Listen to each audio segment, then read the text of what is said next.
In this video, I'm going to be showing you how you can add an affiliate link on Instagram Reels. Okay, so what I'm going to do is open up Instagram, and you'll notice if I go to the Reels tab and then I, for an example, find a reel like this one right here, then I tap on the actual description, you can see that you can't actually put clickable links within the reel itself. So what everyone does on Instagram Reels is they tell people to go to their bio link. Okay, so that's what you have to do.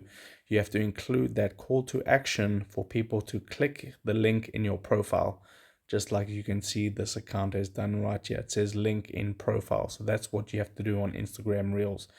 So now that you know that, go to your profile and you want to go to edit profile, and there where it says links, you want to tap on links, and this is where you want to add an external link to your affiliate link, and that's what you have to do.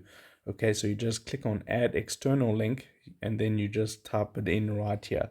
So for an example, if I put in here Google for an example, just as an example, google.com, you can see that's what you have to do. Then to hit this tick mark, and then your people who watch your Instagram Reels will be able to visit your profile and then click on your link, as you can see it in my bio right here, and that's it. So if this helped you out, drop a like onto this video and I'll see you in the next one.